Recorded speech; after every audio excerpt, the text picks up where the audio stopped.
लिंगायत समाजाचा माणूस असेल, वाणी समाजाचा असेल, सारस्वत समाजाचा असेल, मुस्लिम समाजाचा असेल, मराठा समाजाचा असेल, या सगळ्या लोकांना अगदी ग्रामीण भागातनं शहरामध्ये आलं पाहिजे.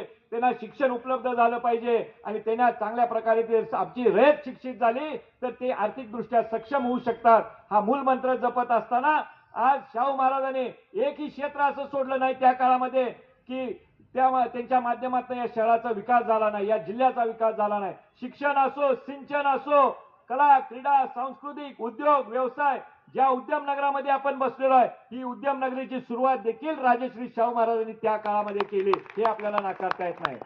सांगण्याचं तात्पर्य मित्रांनो, बंधू भगिनींनो एवढंच आहे की राजश्री शाहू महाराजांच्या खऱ्या विचारांचे जर कोण पाईक असतील तर आत्ताचे आपले उमेदवार हे विद्यमान छत्रपती शाहू महाराज. जो विचार राजश्री शाहूंनी आपल्याला घालून दिलेला होता, सर्वसामान्य, दीन, दलित, सर्व जाती धर्मांना बरोबर घेऊन गेलं पाहिजे आणि आपला राज्यकारभार केला पाहिजे. आज लोकशाहीच्या माध्यमातून हे छत्रपती विद्यमान छत्रपती शाहू महाराज या ठिकाणी करतायत. नाना, तुम्ही महाराजांच्या जवळ अनेकदा काम केलेलं आहे, अनेकदा तुम्ही त्यांच्या सहवास तुम्हाला लाभलेला आहे.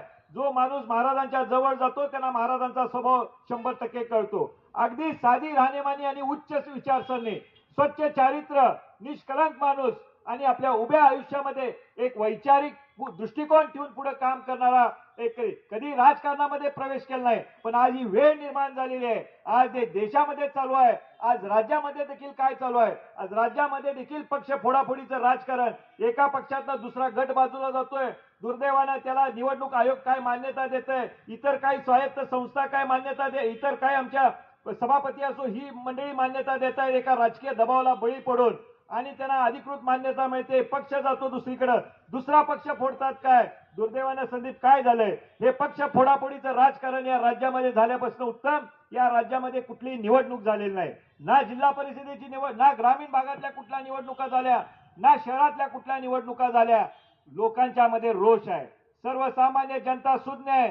सर्वसामान्य जनतेला माहित आहे की खरा पक्ष स्थापन कोणी केला, खरा पक्ष वाढवला कोणी. आज त्यांच्याच तुम्ही याच्यातनं पक्ष बाजूला करताय, वडिलांना चोरता तुम्ही. काय म्हणजे तुम्हाला काय केविलवाला तुम्हाला प्रयत्न करावा लागतो की तुम्हाला पक्षातनं बाहेर पडायचं असेल जरूर पडा, स्वतःचा पक्ष स्थापन करा, वाढवा. तुम्हाला लोकशाहीमध्ये कोणी कोणाला थांबवायचं काही कारण नाही. पण तुम्ही ज्यांनी कष्ट दुसऱ्याने केले, तुम्ही पक्ष कोणी वाढवला, आज त्यातनंच तुम्ही त्यांचा पक्ष चोरून नेताय. येणाऱ्या निवडणुकीमध्ये सर्वसामान्य जनता याचा समाचार घेतल्याशिवाय गप्प बसणार नाही, हा मला या ठिकाणी ठाम विश्वास आहे. लोकांच्या मनामध्ये रोष आहे, फक्त तो रोष प्रकट करण्याची आजपर्यंत या कुठल्याही मंडळींना संधी मिळालेली नव्हती. माझं हे सांगण्याचं तात्पर्य एवढंच आहे, आज हे देशातलं वातावरण, हे राज्यातलं वातावरण आणि म्हणून ही छत्रपती शाहू महाराजांनी वयाच्या 76व्या वर्षी ही निवडणूक लढवण्याची जी भूमिका घेतलेली आहे, ही काही कुठली आनंदानं भूमिका घेतलेली नाही. कुठलाही उत्तम माणूस 76व्या वर्षी निवडणुकीला सामोरं जातोय तो काय आनंदानं आणि खुशीनं जातोय अशातला काही भाग नाही. पण एक जबाबदारी आलेली आहे. ह्या करवीरच्या गादीला संघर्षाची परंपरा आहे. तारा राणींच्या पासनं राजश्री शाहू महाराजांना देखील प्रचंड त्रास झाला त्यांच्या काळामध्ये. ते आजपर्यंत या करवीरच्या गादीला संघर्षाचा इतिहास आहे आणि म्हणून या वातावरणामध्ये कोणीतरी आवाज उठवला पाहिजे, हुकुमशाहीच्या विरुद्ध आवाज उठवला पाहिजे, या सगळ्या वातावरणाच्या विरुद्ध आवाज उठवला पाहिजे. लोकशाही टिकवण्यासाठी कोणीतरी रस्त्यावर यायला पाहिजे आणि म्हणून महाराजांनी या वयामध्ये देखील ही जबाबदारी म्हणून निवडणूक ही लढवायचा निर्णय घेतलेला आहे, ही जबाबदारी स्वीकारलेली आहे. असं म्हणलं तर काय ते चुकीचं ठरू नये. आणि म्हणून उद्याच्या काळामध्ये या निवडणुकीच्या नंतर ज्या वेळेला महाराज निवडून जातील त्याला 100% तुम्हाला अतिशय अभिप्रेत असणारं काम महाराजांच्या हातून 100% केल्याशिवाय महाराज गप बसणार नाहीत. एक अतिशय अभ्यासू नेतृत्व महाराजांच्या मध्ये आहे. एक कुठलाही विषय मग ते कमी बोलतात, पण एखादा विषय ज्यावेळेला बोलतात, मांडत असतात त्यावेळेला त्याचा विषय पूर्ण अभ्यास केल्याशिवाय ते मांडत नाहीत.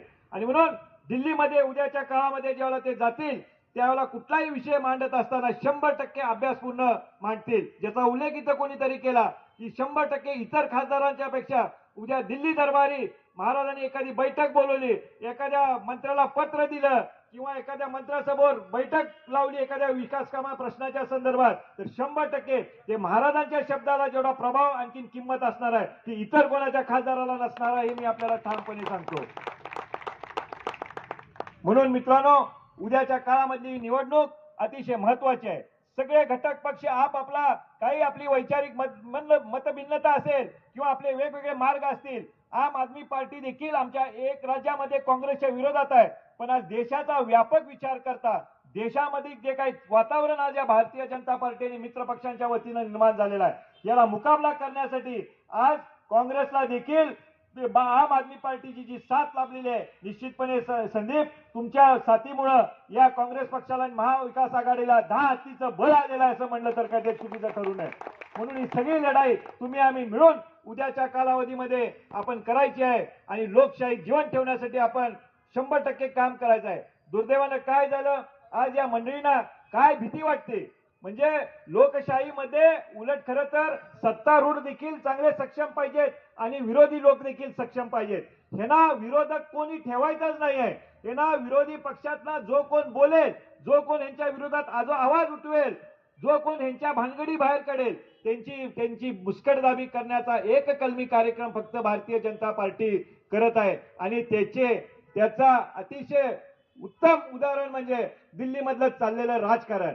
मला विश्वास आहे, ज्याचा उल्लेख इथं कोणीतरी केला, उद्याच्या निवडणुकीमध्ये जेव्हा दिल्लीचा पण निकाल लागेल 7च्या 7 जागा आम आदमी पार्टी जिंकल्याशिवाय राहणार नाही, हा देखील मला विश्वास आहे. हे ज्या दिवस टिकत नाही दबावाचं राजकारण, जनता सुज्ञ आहे, जनता सगळी बघते, जनता योग्य वेळ आहे, अशा सगळ्या गोष्टींचा विचार करते. आणि म्हणून याही ठिकाणी आज महाराष्ट्रामध्ये देखील आज आपल्याला सगळ्यांनी मिळून या जातीवादी शक्तींच्या विरोधात, या हुकुमशाहीच्या विरोधात आपल्याला लढा देण्यासाठी सर्वांनी एकत्रित यायचं आहे आणि महाराजांच्या सारख्या नेतृत्वाला आपण सर्वांनी बळ देण्याची आवश्यकता आहे आणि ते आपण द्यावं ही विनंती करण्यासाठी मी या निमित्तानं या ठिकाणी आलेलो आहे. बंधू भगिनींनो, 7 तारखेला मतदान होऊ घातलेलं आहे. त्या मतदानाच्या दिवशी आपण महाराजांचं चिन्ह हात आहे, हाताच्या चिन्हासमोरचं बटन दाबून आपण त्यांना प्रचंड मताने विजयी करावं ही विनंती आपल्याला करतो आणि त्यांना आपल्या सर्वांची सेवा करण्याची संधी द्यावी. निश्चितपणे त्या संधीचं सोनं केल्याशिवाय महाराज राहणार नाहीत हा विश्वास आपल्या सर्वांना देतो आणि थांबतो. जय हिंद, जय महाराष्ट्र.